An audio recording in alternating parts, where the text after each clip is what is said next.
Kalau orang bertaubat, ada banyak manfaat yang dia dapat. Yang pertama, dia dijamin masuk surga kalau mati. Allah berfirman dalam surah Maryam, surah nomor 19 ayat 60, tentang orang yang taubat kalau mati dijamin masuk surga. Surga ini tempat abadi teman-teman sekalian. Kata Nabi SAW, surga itu tempat yang abadi. Tidak ada lagi capek, nggak ada gangguan orang, tidak ada letih, tidak ada beringus, tidak ada buang air besar, tidak ada buang air kecil. Semua makanan dan minuman yang dimakan oleh ahli surga yang tidak dibutuhkan oleh tubuhnya akan keluar dalam bentuk keringat yang lebih wangi dari bau kasturi. Semua laki-laki seperti ayahnya Adam 60 siku ke langit, semua perempuan seperti ibunya Hawa 40 siku ke langit. Umur mereka 33 tahun, tidak bertambah sehari, tidak berkurang sehari. Kalau ada kakek kita meninggal umur 100 tahun, nenek kita 90 tahun, ketemu 33 tahun. Kalau ada cucu kita atau anak kita meninggal umur 2 bulan, ketemu 33 tahun. Tidak bertambah saja, tidak berkurang. Tempat abadi. Target kita memang surga. Karena Allah ciptakan Adam AS kakek ayah kita untuk ke surga. Kita turun sebentar, lalu kita kembali ke sana. Allah berfirman dalam surah Maryam ayat 60 tadi, A'udzubillahi minasyaitonirrajim, illa man taba wa amana wa amila salihan fa ulaika yadkhulunal jannata wa la yudhlamuna syai'a. Orang-orang yang taubat lalu beriman sama Allah dan beramal saleh, sibuk setelah itu dengan amal saleh. Tadinya enggak pernah salat, sekarang salat, gitu kan? Beramal saleh. Maka mereka itu akan masuk surga dan tidak dianiaya sedikit pun. Jelas jaminan akan masuk ke dalam surga.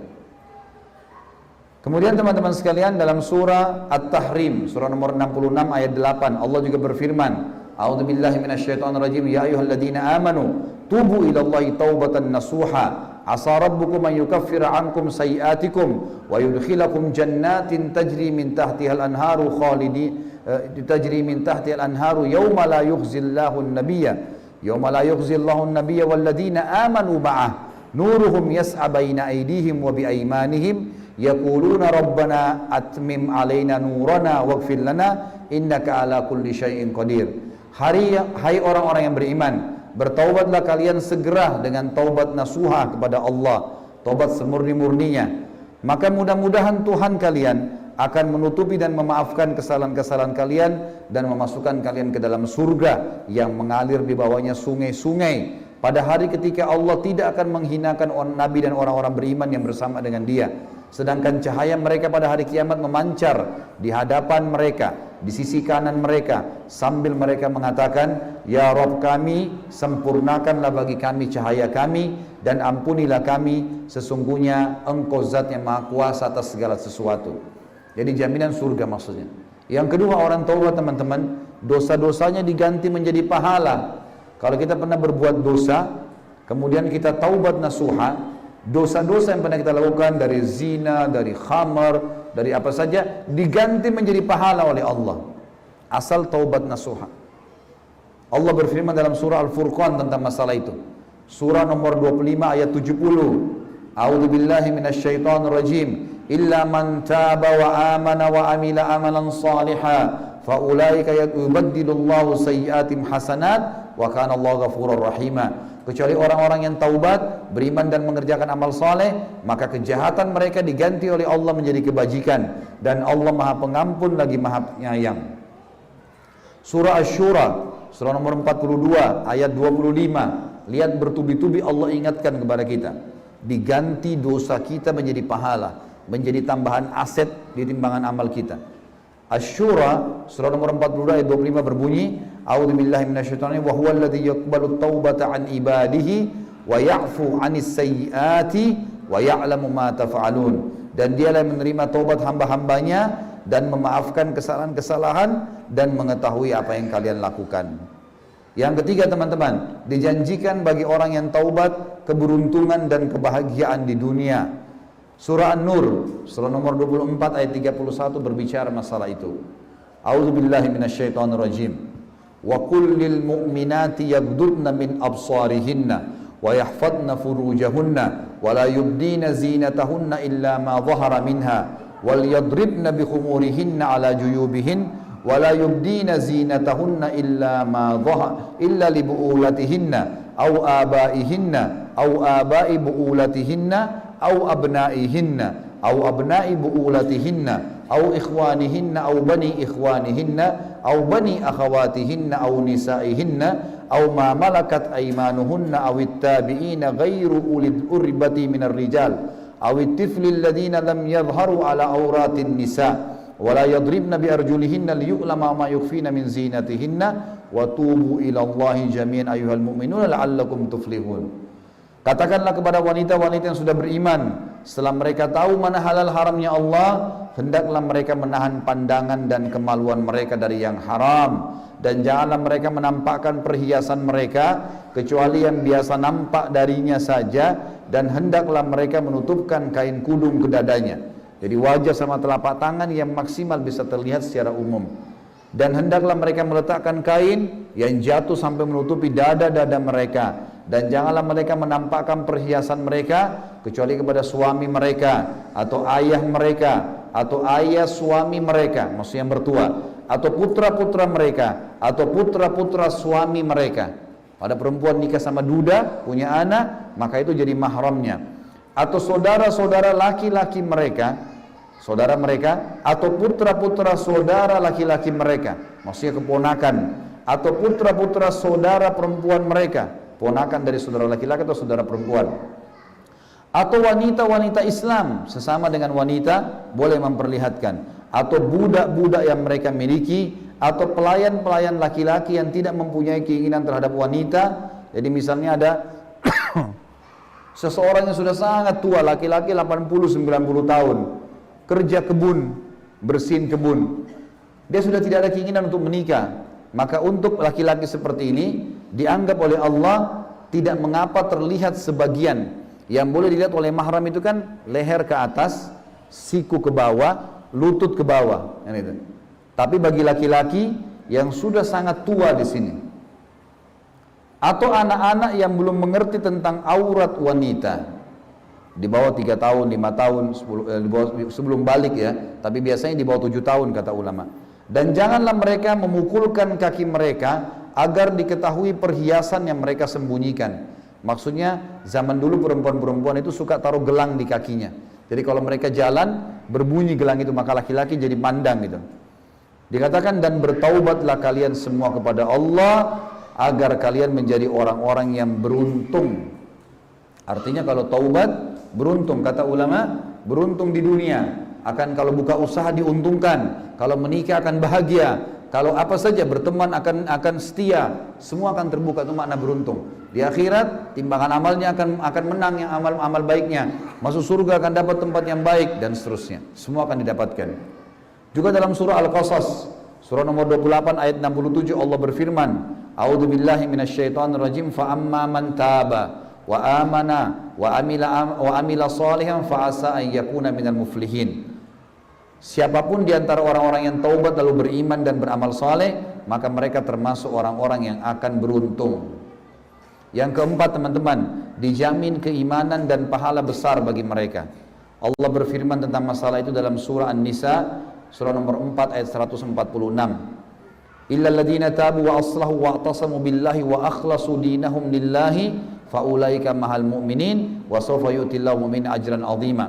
Kecuali orang-orang yang taubat dari dosa-dosa mereka lalu mereka perbaiki dan berpegang teguh pada agama Allah dan ikhlas mengerjakan agama Allah, patuh setelah itu, maka mereka adalah orang-orang yang bersama orang beriman dan kelak mereka akan mendapatkan pahala yang besar. Yang kelima, terbebaskan dari hukuman. Tidak akan ada hukuman datang kepada mereka di akhirat. Selamat asal sudah taubat.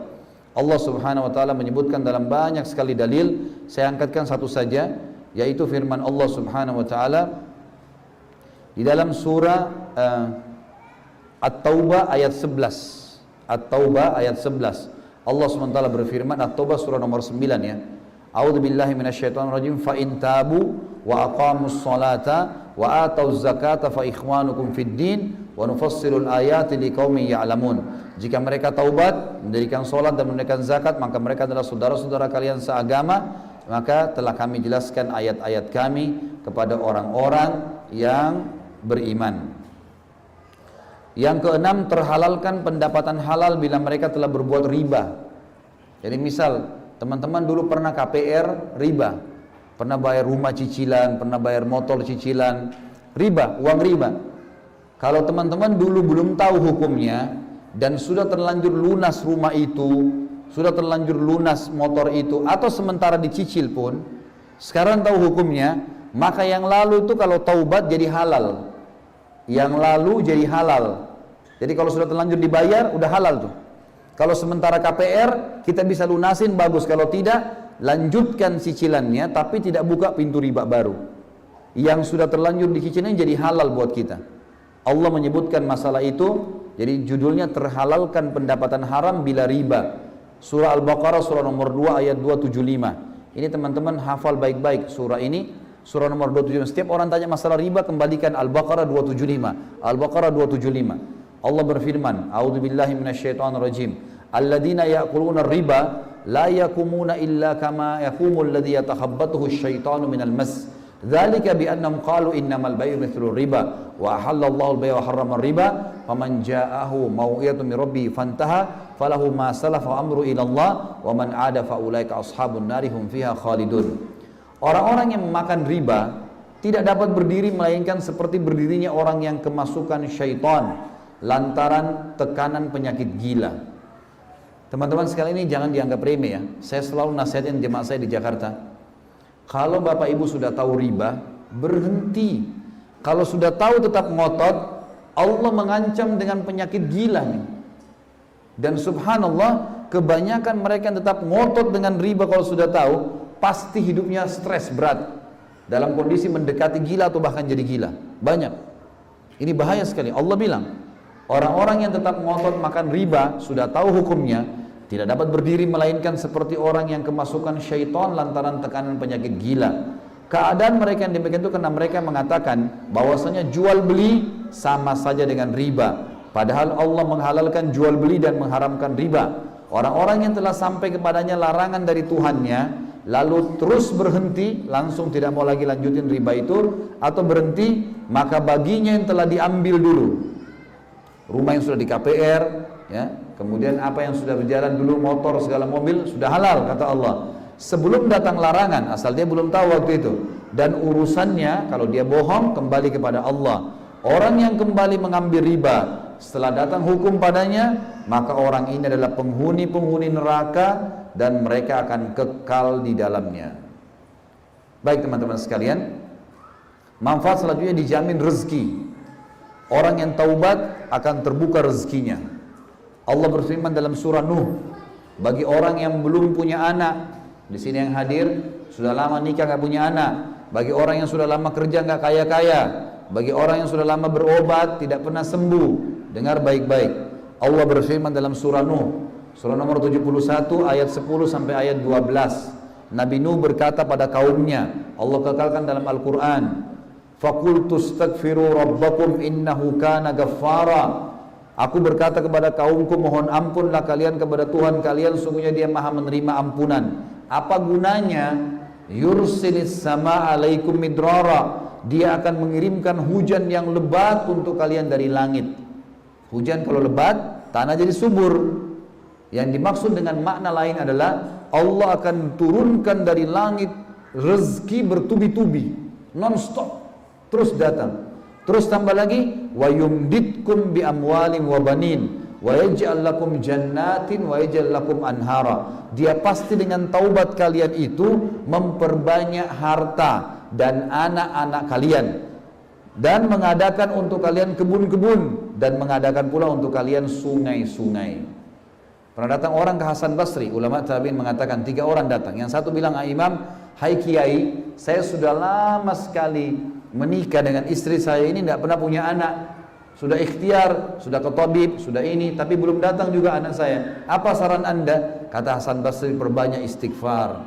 Perbanyak ya, terus astagfirullah, astagfirullah, non-stop. Jangan berhenti mengucapin kalimat ini. Masuk orang yang kedua, atau orang itu yang pertama sudah pergi, orang kedua masuk. Orang kedua mengatakan, hai Imam, saya sudah lama bekerja, banting tulang, tidak pernah kaya seperti orang ini. Ditunjuk orang kaya di kampungnya. Kalau kita di Denpasar ini, itu orang kaya di Denpasar, saya belum bisa kaya seperti dia. Saya sudah ikhtiar, sudah coba usahain usahanya tapi tidak bisa. Apa saran Anda? Kata Hasan Basri, perbanyak istighfar. Lalu kemudian masuk orang ketiga. mengatakan, hai imam, saya sudah lama sakit, di perut saya ada penyakit, setiap saya kesakitan melingkar-lingkar kesakitan, sudah berobat sana sini nggak pernah sembuh. Apa saran anda? Kata Hasan Basri, perbanyak istighfar. Pulanglah 3 orang itu. Istri Hasan Basri tanya, hai suamiku, 3 orang itu bertanya, mungkin yang satu butuh tabib, yang satu butuh obat, yang satu butuh modal, kenapa anda cuma suruh istighfar? Kata Hasan Basri, tidakkah kau baca firman Allah tadi yang kita bacain, surah Nuh ayat surah nomor 71 ayat 10 sampai ayat 12. Nuh berkata, beristighfarlah kalian kepada Tuhan kalian, karena dia maha menerima taubat hamba-hambanya. Niscaya dia akan menurunkan hujan yang lebat, rezeki bertubi-tubi, dan memperbanyak harta, juga anak-anak kalian, dan melebatkan kebun-kebun kalian, juga memperbanyak sungai-sungai buat kalian, ngalir sungainya bisa dipakai. Jadi menentukan rezeki teman-teman. Orang yang taubat yang terakhir, yang ke-8 yang dapat adalah jaminan Allah berikan kekuatan. Yang makna lain adalah tidak akan pernah sakit. Orang yang biasa taubat, nasuha, itu para ulama-ulama sampai akhir hidup. Belum pernah ada sejarah teman-teman sekalian orang-orang soleh mati kena penyakit kronis. Selalu matinya mereka dalam keadaan tenang, senyum, ada sakit ringan. Allah menjanjikan orang yang taubat dikasih kekuatan, kemenangan, kesembuhan dari penyakit. Banyak orang tadinya penyakitnya banyak, begitu taubat nasuha, betul-betul beribadah sama Allah jadi sembuh semuanya. Allah berfirman dalam surah Hud, surah nomor 11 ayat 52. A'udzubillahi minasyaitonir rajim. Wa ya qaumi astaghfiru rabbakum thumma tubu ilaihi yursilis sama alaikum midraran wa yazidkum quwwatan ila quwwatikum wa la tatawallu mujrimin. Nabi Hud berkata kepada kaumnya, hai kaumku, mohonlah ampun kepada Tuhan kalian lalu bertaubatlah kepadanya. Niscaya dia akan menurunkan hujan yang sangat deras untuk kalian, dan dia akan menambahkan kekuatan di atas kekuatan-kekuatan kalian, kesembuhan di atas kesembuhan-kesembuhan kalian, dan janganlah kalian berpaling dengan berbuat dosa. Ini 8 manfaat orang yang taubat.